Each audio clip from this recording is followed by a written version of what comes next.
You are listening to Claret and Blue, an Aston Villa podcast brought to you by Birmingham Live. Hello, welcome back to the Claret and Blue podcast. My name is Dan Rowlandson and we've got something slightly different for you today. I'm joined by Dani from Bedford Lions. I'll introduce you properly in a second. First of all, how are you? I'm very good, thank you. Thanks for having me on. So as we're recording this, it's Thursday night, so Villa haven't kicked off their season yet, but by the time everyone's watching this, I think it'll be Monday morning, so we'll have just played our first game on the Saturday. Do you think we won our first game? Are you confident? Actually, no. Bloody hell. I remember Tommy even giving a penalty away in the first minute, and I hadn't even taken my eyes off my Balti pie at that point. I didn't know what had happened, and then we ended up losing. They just seemed to be a bogey team for us, but hopefully we would have won. I mean, they've not had a lot of luck, have they, in the transfer window. They've lost quite a few players. We should do. We've had a solid pre-season, haven't we? Yeah, I think we won 3-0. So let's just see how silly we look on Monday morning when this goes out. All right, 2-1. We're going to have a bit of a scattergun to this podcast, a scattergun approach, I think. We've got loads of topics to cover. When we discussed you coming on the podcast, you said you got your finger in a lot of pies, which is a terrible phrase, really, but you are involved in lots of things. One of those things that you're going to help us with later down the line is that, I'm going to say this now on air for the first time, we are going to be running the half marathon in Birmingham in May 2023. Now, I am nowhere near in a fit enough shape to do this. I've seen lots of talk about 12-week plans. I need a 12-week plan before I start my 12-week plan, let me tell you. I've got weight to lose, but I've got an end goal. It's something to work towards. It's a date to go for. I've said it now, so I've got to do it. I've got to slim down. I've got to get fit. Ash is doing it with me, and John and Pat, and we'll have plenty of chat on the marathon at the end of this podcast. There is a link to donate to us. We're doing it for Acorns and the Villa Foundation. So if you want to support us, we've set a goal of £1874, a number that's obviously synonymous with Villa. Whether we can get that, I'm not quite sure. But if you want to go and donate the price of a half-time Bovril or a match programme, that'd be great. Thank you very much. Like we said, fingers in lots of pies. Villa Bellas. Yeah. Let's start with that first, the official Villa Women's Network.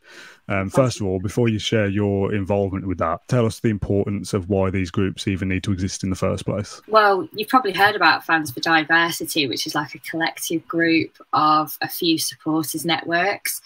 And it's because football needs to be a safe and inviting place for everybody.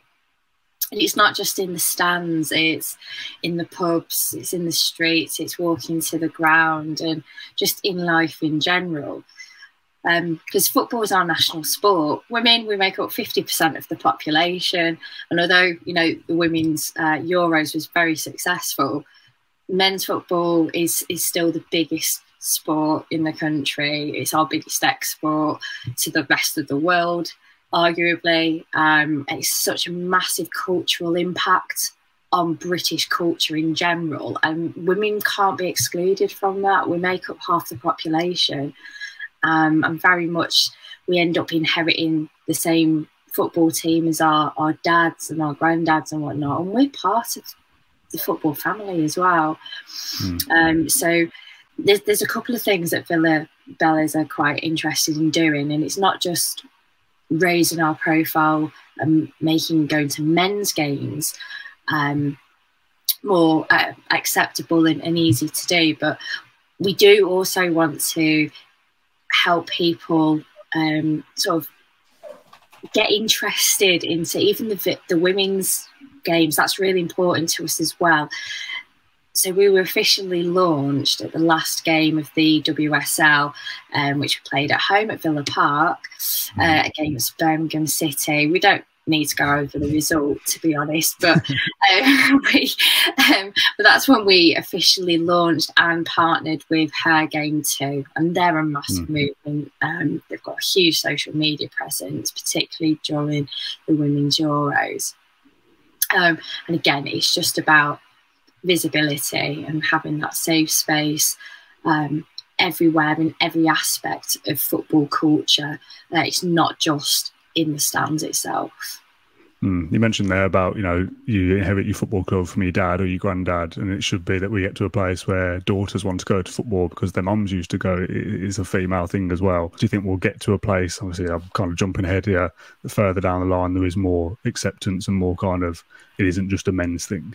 hopefully these things take time and it'll be quite slow.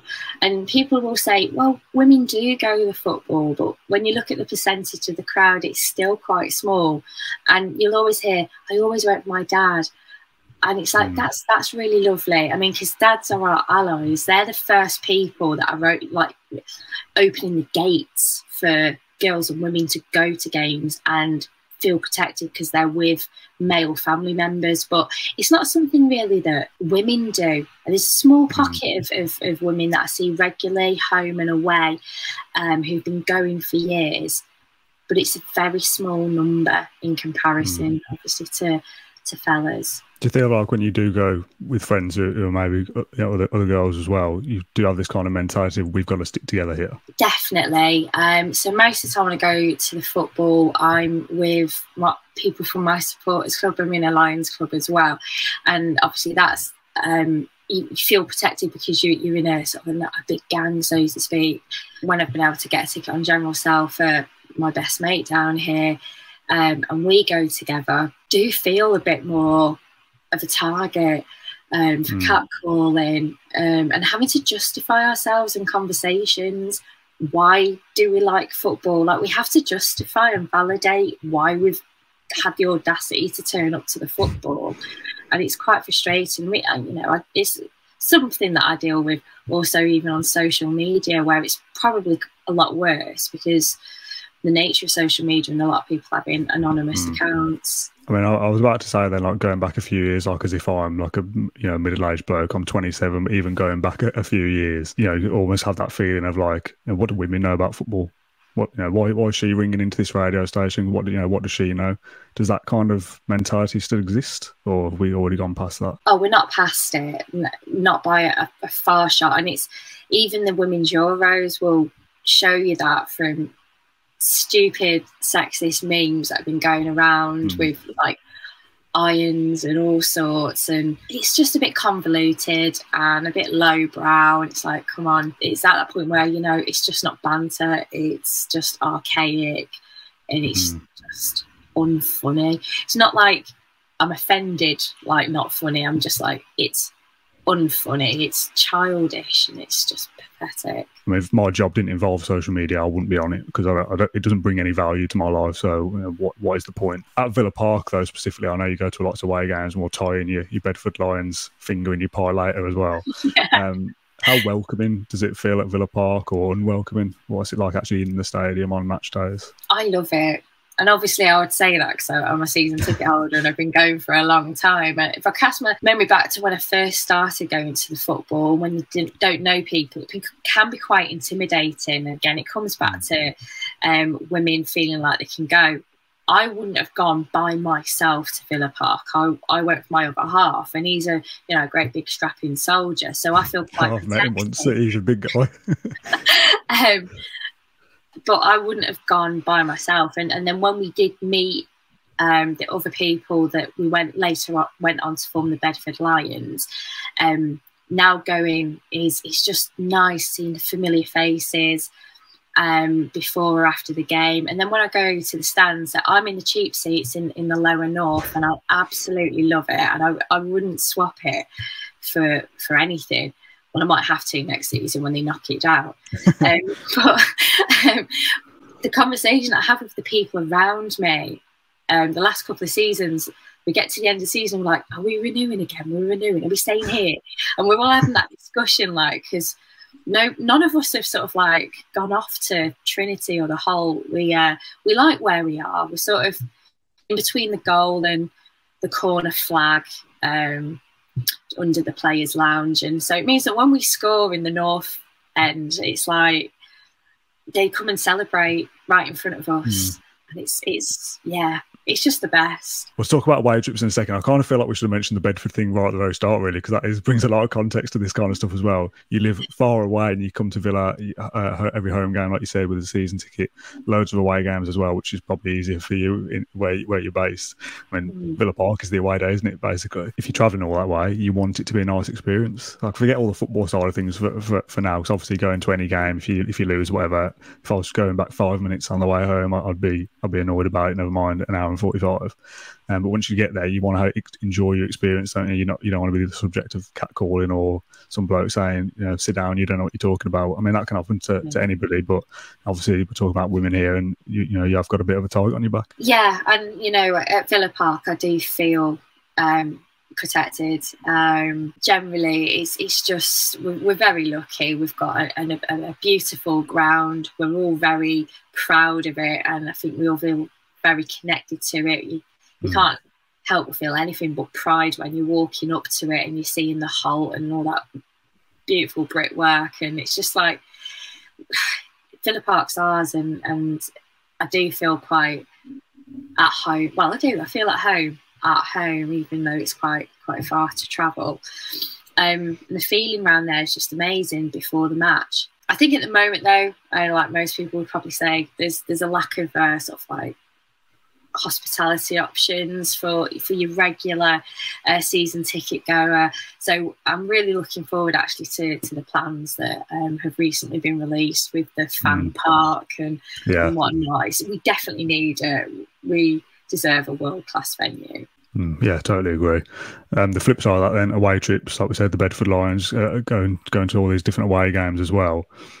I mean, that's a different experience for anybody. I mean, I don't get to as many away games now as I used to before I started working here. And even then, it was only maybe 3 or 4 a season, maybe 5, depending on time and whatever else. But now I usually work on an away game and then go to the home games. So, away is more hostile, you tend to think of, more drinking. Is that any different? Obviously, the Villa fans will stick together at an away game, but then you've got 30,000 home fans to contend with. How is that as a woman? So going away with the Villa and being part of the Villa, you are part of a family, and so long as you're with everyone else, you're not going to get any trouble whatsoever. Sometimes it's the away fans, or the home fans rather, when we're going away, that can end up giving us stick. They give stick to anybody in Claret and Blue, to be honest, but when it comes my way, then there's always obviously like an undertone to it, whether it's sexist or you have to get personal about my appearance or something like that, and it's just a bit unnecessary. I've got a kind of personality where I feel like I can take care of myself, but for someone that's a bit more timid and really loves the Villa, it could be really off-putting for him to go. The best thing, the first thing that I would recommend to anybody who's going away is find friends that go to football, make allies, find people that you've got that are part of your pack, so you know which pubs you're going to, who you're going with, how you're travelling there on the train, and that'd avoid any of the trouble. Having said that, the Bedford Lions, we're lovers, not fighters, and there's very little trouble when we do go away. There is obviously a drinking culture, but it always seems really good-natured. And I think about some of the away days last season, like Burnley, when everyone's at the cricket club drinking in the sun and there's a game of cricket going on. And I just think, and I look around me at the same old faces, and everyone's just having a nice time, Just sometimes the football gets in the way of a good away day. Without kind of bringing the mood down, but I feel like I have to ask the question. What's like kind of the worst experience you can think of going to a football game where there's a chant or a moment or somebody said something that you didn't like, or is there anything that springs to mind? I can't say I've had anything that's worse that's been like traumatic, other than sort of regular sort of low level catcalling and whatnot as a woman. And what I will say is the worst thing that I heard in stands was actually homophobic chanting. That made me feel the most uncomfortable. Those people were obviously, people around them didn't stand for it and sort of said things to them. But I think sadly sometimes at football, and part of the intimidating culture, and I don't mean to sound so blatant when I say this, but I think amongst groups of some young men in particular, there's a culture of sort of like open drug taking on occasion, can't handle themselves, and that's the sad thing, and that's the intimidating bit about being away. There's small pockets of that even in the Villa end as well. as we all say, we've always got a couple of idiots. And yeah, sadly, that's just an aspect of football culture that seems to becoming more acceptable. Tell us a little bit about Villa Bellas and the mission statement and what you hope to achieve there and your kind of role in that group as well. Yeah, well, Villa Bellas was founded actually by Sarah Breslin. So if you go to our Twitter page, you can see that she's on there as well. She's actually season ticket holder at Villa Women. And whereas I'm more like the 2IC, so to speak, and I'm a season ticket holder at the men's games as well. So we cover both of the teams between us.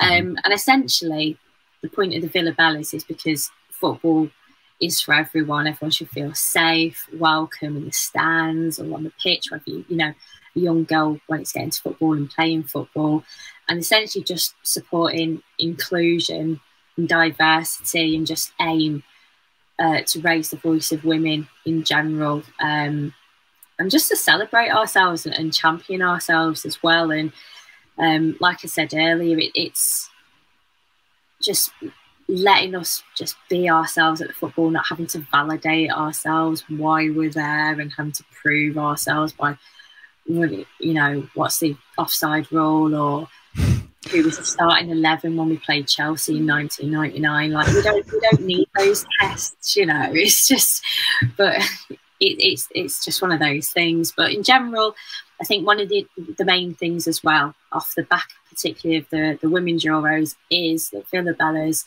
are officially partnered with both the men's teams and the women's teams. But we really need to sort of like encourage people to go and see Villa Women. Villa Women have got one of the lowest turnouts in the WSL. Wow. And it might be because they play the home games in Warsaw, perhaps, or there could be other reasons. But maybe one of them is because people just don't know about the games or are worried that they're not going to enjoy it. It might be they're worried that the quality, I'll put that in inverted commas, is going to be poor. But then, of course, we've watched the Women's Euros and we've seen, you know, the England team, for instance, absolutely smash it. So yeah, with our first home game, I think it's against Man City women. I mean, they're absolutely sensational as well. So it'd be really great just for people to start getting into that habit of if the, you know, Villa men are not at home, you can't get away and you want some live football, then support Villa but in a different way, and support the Villa women. Go along, and the tickets are so cheap as well. Yeah. So cheap. We're talking about like a cost of living crisis, and it's so expensive to get to Premier League games. We know it is, but WSL games are cheap as chips. So it's and that's definitely something that's really nice from a family perspective. A good introduction for kids really getting into football. And I guess when they start going to WSL games and they learn to enjoy being at football and supporting the players in a really safe environment, that should hopefully translate into them growing up to be adults that don't go absolutely crazy at the football with drinks and drugs and fighting and all of that. You know, we could start them off young. It's a totally different atmosphere at the women's games, and it's obviously played in smaller grounds. You kind of get close to them and you feel like you got better access with them than you do the men's team, and that's exciting for kids as well. Just on the back of the women's Euro success, how much of an impact do you think that will have on, first of all, like women and young girls getting involved in football, either playing it or watching, and also from, you know, men, I guess, their attitudes towards women's football? Oh, I think it's massive. So I'll first of all, the last point about men and enjoying it. You men are allies. So it's historically it's been your environment, and we need to feel like we're accepted in there. And it starts off with, like I said, like dads taking the daughters to the football and getting quite protective of them, but they get accepted in that group, and so on and so forth. So yeah. There's no way to beat around the bush. Like, men, you're the gatekeepers here, and you have to be the allies and let us in, really.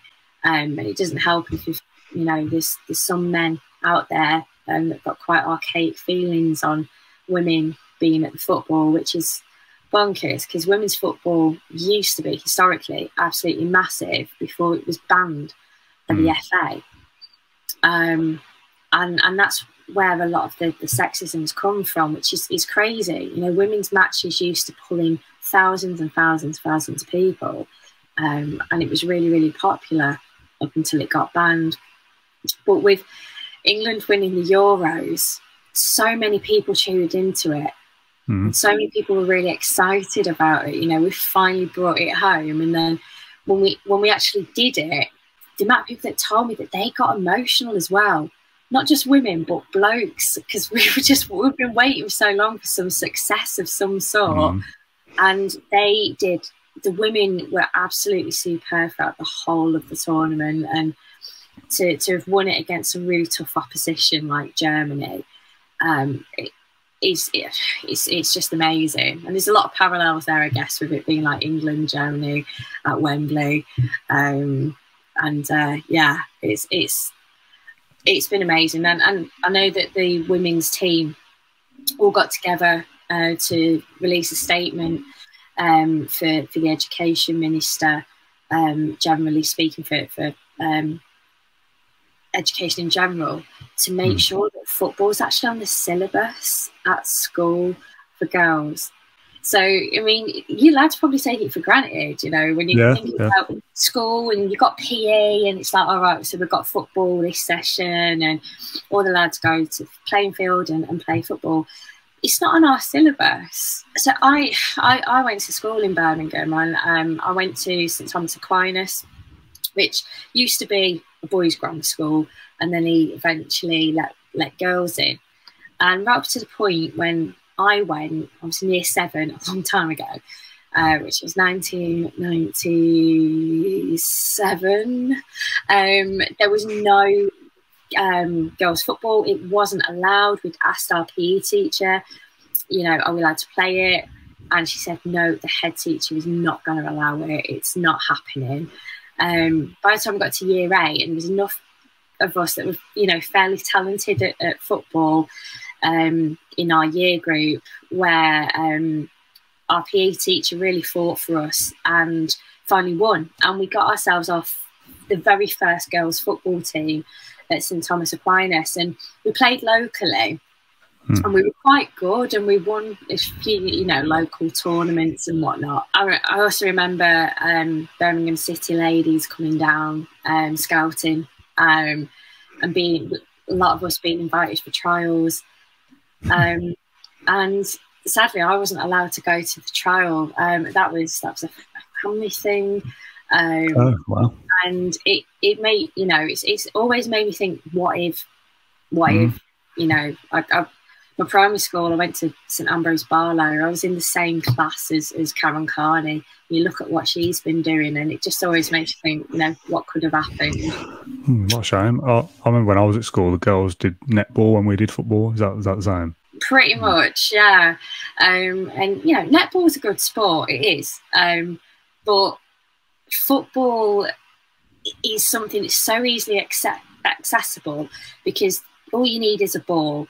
Netball, you're going to have to find a net as well. It's not something you don't just say to the girls, oh, let's go play some netball down the park. The park's not got any nets, you know. Whereas if it's football, we just get a couple of jumpers for goalposts, and you can have a kick about. It seems crazy to me. I know Matt's daughter plays a lot of football, so obviously, you know, times are changing a little bit even since I was in school, which was 10 years ago or so, I think. I want to go on kind of 2 branches with this question in terms of what people can do more in terms of, you know, helping the cause, so to speak. Start first of all from the football side of things, the football clubs and the Premier League and the FA and people like that. See a lot of stuff about the free period products and the Her Game too and stuff like that. Do you think, we'll keep it to Villa, do you think Villa do enough, or can they do more to help things? To be honest, I find that Villa are actually pretty inclusive. For instance, free sanitary products have been available for a couple of seasons, actually. I know, like, every now and then on social media, you see someone's been to a club and they'll see the sanitary products, and everyone will go, wow, that's amazing. I just want to let anyone know if they're interested, but Villa have been doing it for a couple of seasons, actually. And And that's helpful when it comes to, like, you know, period poverty and whatnot. It would be handy. I mean, in some companies, I know that they also put them in the men's loos because with the cost of living crisis, you know, there's single dads and whatnot, and it should be available rather than just for the girl to get. If a parent needs to get it for their kid as well, it'd be helpful, because I think the thing is, people, annoyingly, they're seen as a luxury, but it's a necessity. You know, the adult female population for 1 week every month has a function that they can't control. It's like, can you imagine if you, like, went to toilets and they were like, well, you're going to have to pay for your loo roll? You'd be like, hang on, but we expect loo roll. It's like, well, why do we not expect sanitary products as well? Because that's an involuntary function that does require, obviously, some maintenance, so that we can go along with our lives without, you know, the disruption and trauma that could bring. So it's good that they put those products out. But I think it's deeper than that. A couple of weeks ago, myself and Sarah Breslin got invited down to the Premier League head offices down in London to be part of a listening group about women's inclusion, and it was talking about all aspects of the game. It was about not just our experiences as a fan, but there's people that were invited there that are staffing clubs, whether they are female footballers, and just the community in general. And so it was at all levels. It wasn't just about the matchday experience. It was about levelling up jobs at the football. I mean, there was one club that boasted that 50% of their staff were women, and then when they actually looked into it, the women's jobs were in, like, cleaning and catering, and they were the lowest paid jobs. It's like, when it comes to things like policy or decision making, why can't women be involved in that? It doesn't require playing the actual game of football, like a lot of people in position in football don't either. It's business. It's an industry of its own, and so that's another level of it. And the flip side of the question, the original question I asked then, is about what more can I do, what more can we do on the podcast and social media. We're all men of you know, ages ranging from 21-ish to 21 to whatever Matt is, 40 something. I don't know. Sorry, I don't know, Matt. If you're watching, your voice is going to be so like mortified. I'm sure he's like 44, 43, something like that. Obviously, I'm not kind of just going to say, oh, we've got this podcast, what more can we do? We're going to start doing this every single week or whatever. But, you know, just maybe little things, maybe things we need to keep an eye on when we go to games. What do we need to be aware of to help be an ally? To be inclusive would be to sort of like overtly show that, you know, you're non-threatening, for instance. So if a girl's like getting a bit of hassle from a group of lads, you know, we're not expecting you to sort of step in like a knight in shining armour, but you know, the kind of gesture to sort of say, "Well, you're all right, I'll come on over here," and just those kind of things would be all right if and more helpful. Or, you know, if you're hearing stupid chants in the stands, when you know, when it's like when you hear a homophobic one or a racist one, and we all turn around, we react to it. It'd be nice if people felt that they could do that rather than just going, oh, I'd rather not say anything. I think the main thing, you know, I've got an amazing podcast and I've been a fan for a long time. And I'll bet you say that to all the Villa podcasts. It's, you know, it's so great to be able to be invited onto this one. I absolutely love Claret and Blue, and just getting a bit of visibility from some prominent women in the Villa community every now and then, just dab us in, and then we look like we're just a regular supporter like anybody else. And as opposed to people that might be listening into this, they might just thinking, oh, it's just a token episode. It would be better if it was normalised. Yeah, I certainly wouldn't want that to be the message that people think we're just doing this for the sake of ticking a box. That wouldn't be the case at all. Somebody asked actually the other day about whether we'd do a podcast specifically for the Villa women's side, and I've not replied to it yet, but I was saying to you before we came on, I've said this to a few people that almost don't believe it to be true, that I'm a Villa fan, I'm a football fan, but I don't watch much football outside of Aston Villa men's games. Should clarify that as well, because I work in football, so when I log off at 7 o'clock or whatever, it's 8:45 as we record this now on an evening. If I log off now, I don't really want to go and sit in front of the telly with my partner and watch football, because I've been consumed by football all day, like it's a busman's holiday, isn't it? So I don't know much about the other Premier League sides, never mind the Villa women's side, for a league of football that I don't watch. So I don't want to do a podcast about the Villa women as a box ticking exercise and clearly not know what I'm talking about, because that wouldn't be fair either. If we can find somebody to host and produce a Villa women's podcast for Claret and Blue, which is something maybe I need to work out in the background, we'd happily host that here. I just don't want to do it for the sake of it. But if that's something we can add to the podcast, whether it's maybe a monthly update from the Villa women and we get someone on to come and chat about it, then maybe that's something we can do going forward, perhaps. I think, with the growing presence of some of the amazing signings that we've got in the Villa women team and on social media, generally speaking, I think most people that absorb this content actually wouldn't mind, to be honest. Just a bit of an update and a roundup of the women, comings and goings and injuries and latest results and whatnot. But like I said earlier, the tickets are so cheap. Get yourself down there. Obviously, we saw with the podcast that we did last week about Villa and Proud, there were people that have an umbrage to certain podcasts or certain topics. But, this is free content on YouTube that you don't have to watch. If you've got 38 minutes into this video and realise this isn't for you, then that's absolutely fine. If you scroll past a Villa women's video, or we do a roundup of, September, October, November, and what happened for the Villa women this month, and that isn't for you, don't click play.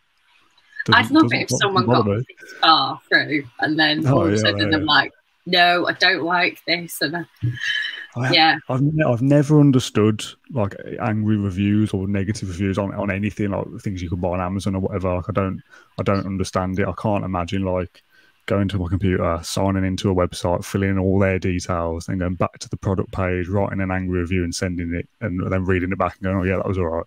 So when that's a kind of hate comment about gay people or women or racism, it's like that's another level of scum. I couldn't think of a better word. Let's like we've been told to stick to football. We've done that for 40 minutes or so.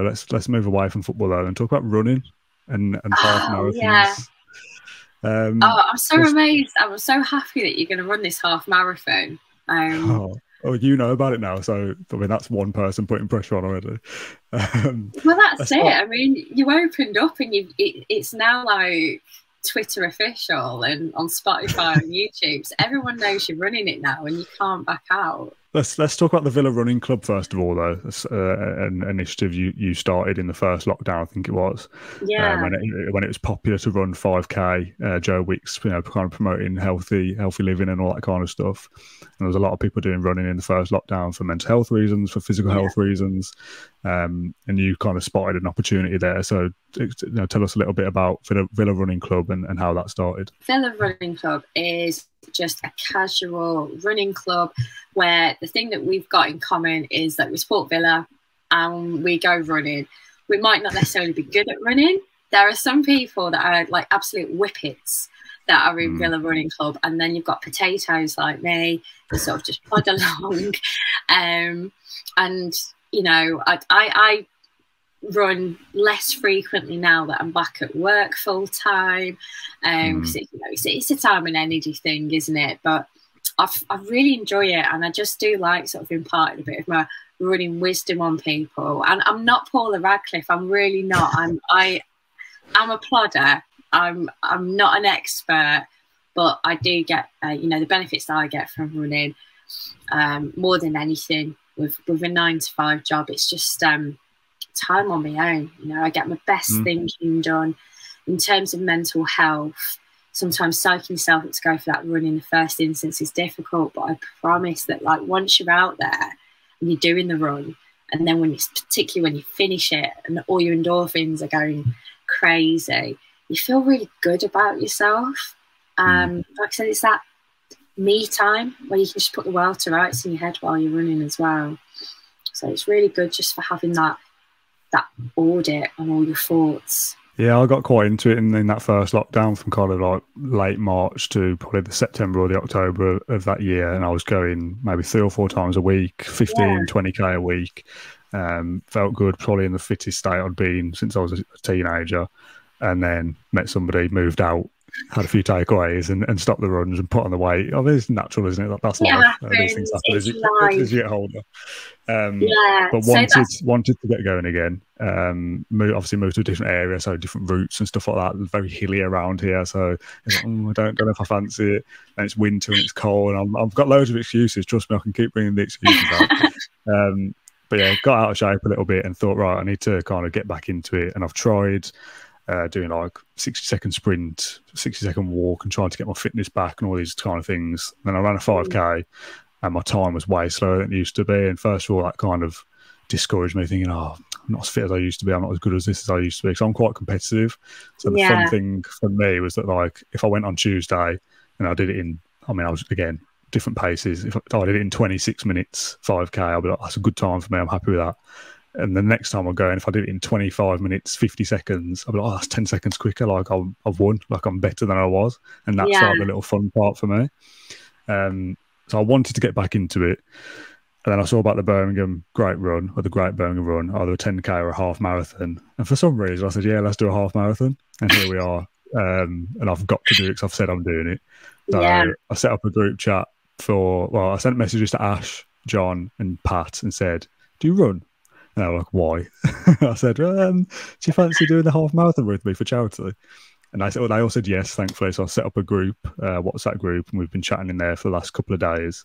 Again, and when this goes out, I'll have done another couple of runs by then. So I'm feeling good. My legs are good, I hope. Yeah, so we're doing this half marathon. Like I said, there is a link to donate to us. We're doing it for Acorns and AVFC Foundation. Again, the cost of living crisis, I appreciate it's difficult to donate. But again, a price of a half-time Bovril or a programme or a pie, something like that, a couple of quid would go a long way. We have set a target of £1,874, which I'm not quite sure we can hit, but it's obviously a nice number for Villa fans. 1874. It's the 7th of May 2023. According to their website, it's the Midlands' biggest and best running event. You've done it before. Yeah. What have I let myself in for? Oh, look, I brought a little prop as well. This is a 2022 winners medal. I've got a bull on you did there it this year? well. Did it earlier this year. It wasn't a particularly great time because I had COVID earlier this year, but I was just, like I said, I'm just a potato and I'm a plodder and I'm stubborn, so I finish things. But I've done a couple of halves before, and the organisation and the setup and everything about the Great Birmingham Run was fantastic. The only thing I would say is it's the hardest half marathon course that I've ever done, and you've just like thrown yourself right in at the deep end. You've just said your new area is too hilly, but it's perfect for training because good. The Birmingham half has got some hills. Oh my word, some absolute sickeners. But it's got some really pretty parts of some of the parks that you're going through, and it's in terms of like I said, the event itself, it's brilliant. Ash, to be fair, does a lot of running. He's out every morning, 5 a.m. A Sutton running club doing 5Ks, which fair play to him. Fair play, really good. I think his times are pretty decent. I think he said his personal best was something like 23 minutes, which I've never done it that quick, so that's decent. John said that he's done 10Ks, but not for a while, so he's got some experience. And Pat said, I don't think I've ever finished a 5K. As much as he's a big, fit, athletic lad in terms of running, he's not got the same experience as the others. I said I was into it in the 2020, but that was 2 years ago now, so I've certainly lost my fitness now. I've read different things. I'm not coming in totally cold, but I'm going to ask you for some of your tips in a second. It's just certainly kind of building up slow. It's not about speed, it's about distance and endurance. So for someone like me who's never run a half marathon before, never thought I'd even run a 10K before, what are your kind of top tips or best advice for how I approach the next 9 months? Okay, well, the first one I'm going to say is don't ever beat yourself up when you go for a run. So you mentioned before about, you go for a run, you get a good time, and you go out again, you don't get that time. It's disheartening. Don't set yourself those barriers. You can't get a PB every time. So first of all, be realistic with your expectations, because different things will affect your run day to day in a week. It could be, your work schedule, your sleep pattern, the food that you've had that day. Just don't beat yourself up if you're not as beating your best time, because that's impossible. You can't. You're going to have some really good days, and you're going to have your regular days, and you'll find yourself in a little bracket of where what actually is your average kind of running time, and that's your comfortable running time, and that's actually what you want to concentrate on. Make your distance bigger eventually. So rather than thinking about getting faster and faster and faster, think about, where am I comfortable? Can I go further? That's the difference. So the next thing that I would say is, in building your distance, is a really good sort of mental method called the lamppost theory, which is just about... Oh my God, I do this, and I didn't even know I did it. Yeah, so when I first got into running before 2020, I did a little bit, and I think the first I ever did in one go without stopping was like 2.5K or whatever. I was very unfit, and the thought of even a 5K, I was like, I'll never be able to do that. 25 minutes, half an hour without stopping, I'll need to have a walk or whatever. Like, I'll never be able to do it. But when I used to first get into it, I would like run, and like I said about being competitive, I would finish like a bin or whatever. And then the next time I go, I'd be like, I stopped at that bin yesterday. So if I just get to the traffic lights, I've got a bit further, and then I'll just get to the school next time, or whatever it'd be. So yeah, I'll obviously do that already. So that's a good tip. Oh, that's really good. Work. That's it, definitely. And there's a lot of training programs out there that are free and accessible. So I ran for the Villa Foundation last year. Bodymore got together a nutrition plan for us, and a 12-week running plan. So that was really great that the club did that for us. So if you're running for the foundation, hopefully they'll do the same again this year. But to receive that plan from Bodymore was felt really special, really personal. Yeah, that's cool. Really motivated me to do that. So it's helpful to have something like that as a guide, because if you're not sure what you should be doing, what you don't want to do is injure yourself in the run up to it. So you want to build up on your fitness. So definitely research a plan. But also in the Great Birmingham Run, on the Great Run website, they've also got plans as well. I'd also say, make sure you got yourself a really good running playlist, but you need to think your running playlist through. If you've got tunes where the tempo is all over the place, your body will naturally try and match that pace. That will obviously throw out, your natural stride. So whether you use Spotify or Apple Music or whatever you use, there's actually loads of really good generic running playlists on there. So I'd recommend taking a look at some of those, because they're quite good as like that background sort of motivation and for rhythm and stride and technique. You can get yourself fitted for running shoes. So previously I've been to running shops where they'll watch your gait, how your foot falls. And you mentioned that when you run slower, you're worried about injuries and, your ankles and your knees, the impact of that. But by having the right trainers, that won't be a problem. It shouldn't be a problem. And the right trainers is so important. Getting your running shoes, this is another tip then, it's not about what looks good. It's what suits your feet. So for instance, I wish that I could wear Nike because they look pretty cool, but I've got wide feet, like they're huge, massive things. They're horrible. I've got Nike and I've got wide feet as well. Right, okay. Oh, so for instance, I slightly overpronate, which means my ankles go over a little bit, so I need support. So for me, I know that the brands for me to go to are Asics or Saucony or Adidas. I can wear those, but I can't wear Nike. which annoys me because there's some really nice looking running shoes. So you can't buy your running shoe on what you fancy looking at. Running's not a fashion parade. More often than not, the best running shoes look absolutely honking. I hope that this podcast there'll be other people that will be doing this run as well. Obviously, the Villa Running Club, I imagine there'll be some people on there that are doing the Birmingham Run as well. So if people have stumbled upon this podcast maybe for the first time, hopefully this has been useful in terms of, I mean, we've covered a range of subjects, but the last 10 minutes or so about running, it's interesting to me. I feel like this podcast at this point is just a bit selfish. Like I've just got you on a call to help me basically, but I need help.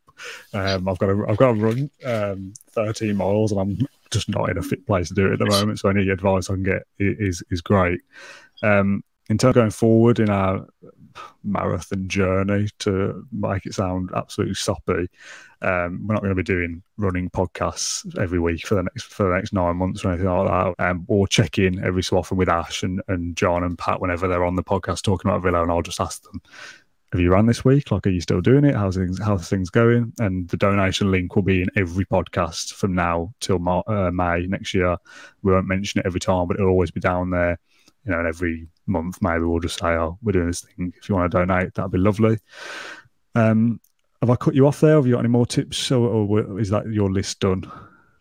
I think, to be honest, that's my list. It's all about mentality as well. So, like I said, don't be hard on yourself. Be realistic, find your comfortable pace, sensible running shoes, and decent playlist. Okay, yeah, good tips there.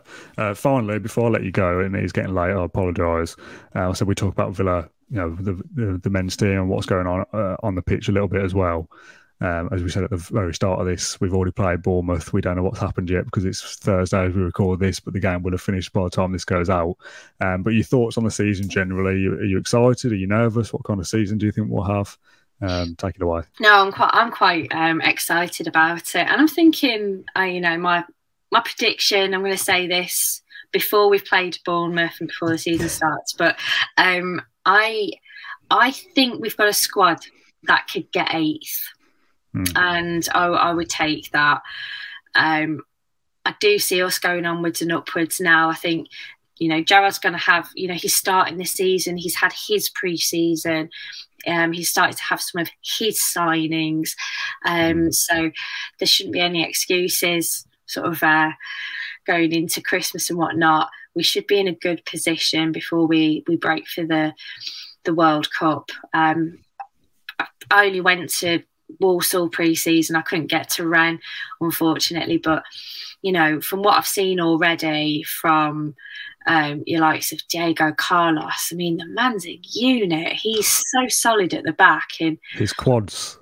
I wish I had his quads. I just think as well, he's a world-class player, and to have him paired up with Mings, and Mings has not got the captaincy anymore, that hopefully he can relax and doesn't have to worry about carrying the back of the team, because that's something that I would say I saw from the last couple of seasons, is people quite happily scapegoat Mings very quickly and pick up for a mistake, but not recognise the clearances that he does and the way he commands the back of the field. And the fact that it seems to me like every time Ezri Konsa gets the ball goes across to Mings. It doesn't go up the pitch. It's like a lot of pressure is always on him.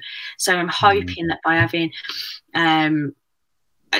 a centre back like Diego Carlos to partner with him, will give him will relieve some of that pressure, and we'll see an even better Tyrone Mings this season. What do you make of the striking situation? We know now that Cameron Archer's sticking around, so it's Archer and Watkins as things stand.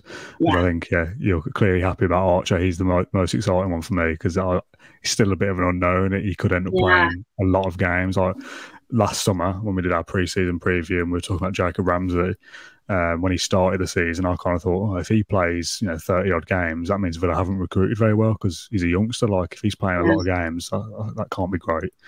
And he has this breakthrough season. And I feel like we could be saying the same about Cameron Archer. If come next summer, we might be saying, Cameron Archer started 25 games and he scored 13, 14 goals. Like he had a breakthrough season. What a hero. So he's kind of that unknown for me, that he's exciting, but I kind of want to see what his potential is. See, I think he can do it. I was there at the cup game, Chelsea away last year, and I witnessed Cameron Archer putting a proper decent header in against Chelsea, who at that time were the champions of Europe.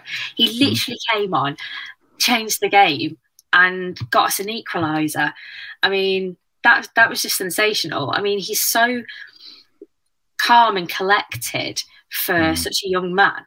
It's just his footballing IQ, his positioning, is just ahead of his years, and I think he's going to be absolutely fine. I said on Twitter several weeks ago that I don't want to see him go off on loan again. He went to the Championship, he absolutely smashed it at Preston, and that's the kind of loan that, toughen him up with physicality and whatnot. Then get him into the first team setup. Maybe he starts or maybe he comes off the bench. But last season we came unstuck when Dani Ings was injured and we only had Ollie Watkins as our striker. We had no other striker. We need to have 3 decent strikers in our first team because injuries are inevitable. We need that cover and that backup. And I think he's been developed enough that actually he's ready to step up into the first team. He's so exciting to watch. He really is. And I'm a big fan of Cameron Archer. And it just adds a bit more competition for the other 2 strikers up front. So Ollie Watkins and Dani Ings probably underperformed last season. We've seen them both miss absolute sitters. But obviously they're taking the pressure off a bit. That not all the goals have to come from them. We've got 5 subs now, haven't we? Let's make the most of it. Yeah, there's got to be more goals from elsewhere. There has to be more than previous seasons. It's good as well, isn't it, that the Cameron Archer scored the winner against Bournemouth on Saturday. It's great to see him. Great to see him do that. All this is going to sound so out of date, isn't it? When we've lost the first game, Mings didn't even play. We're going to look very silly. Last thing, trophies. Is this the year we finally win some silverware? Do you think? No. I don't want to sound like a downer on it. I think we need to get a couple more signings in so that we've got that squad depth to maintain, Premier League performances so that we don't drop down the league. While we're trying to do cup games midweek and whatnot, whether it's the League Cup or the FA Cup after Christmas. So we always do well in the early stages, and then as soon as we come up against top opposition, then that'll be the end of our campaign. So I think for us, we need squad depth. So I know that Gerard at this time, it might have changed by the time this comes out, but we're still looking for a number 8, which is sensible when you're thinking about the squad depth in our midfield. And for me, that's the most frustrating thing of last season is we played the ball across the back a lot of the time because we just couldn't seem to get it through the midfield. So with a ball carrier like Kamara now, and it seems like in the mid-season, in the pre-season, that Gerard seems to he's looking at ways that we can get like Bundy and Coutinho in the same side. I think that's just exciting. That's just exciting. So I think maybe we get to some semi-finals. Don't think we're getting any silverware this season. Just one season too early. The 8th in a cup semi-final, I think, would be successful this season. And if we're pushing for European places throughout the season, then you can't ask for any more than that. Dani, thank you very much for joining me on the podcast. I've taken up far too much of your time on a Thursday evening, so thank you very much. Told you I'm a big fan. Yeah, that's true. I hope people watch along. Appreciate Dani's time as well. Loads of stuff on the Villa BELLAS, so we'll get a link to more information to that in the comments as well. Bedford Lions, I'll put your Twitter down there as well. the Villa Running Club, if you want to get involved with that, if you're a keen runner and you didn't even know that we ran on the podcast, then you learn something new every day. And if you want to support us running the Great Birmingham Run, the half marathon, there was a donation link down below as well. As I say, Dani, thank you very much for your time. Thanks for everyone for watching this podcast. Well done to Villa for winning 5-0 against Bournemouth on Saturday. We'll see you all soon. Thank you very much. Thank you for listening to Claret and Blue, an Aston Villa podcast. If you enjoyed today's episode, then please do let us know. We love hearing your feedback. We'll be back soon with another episode, but until then, up the Villa.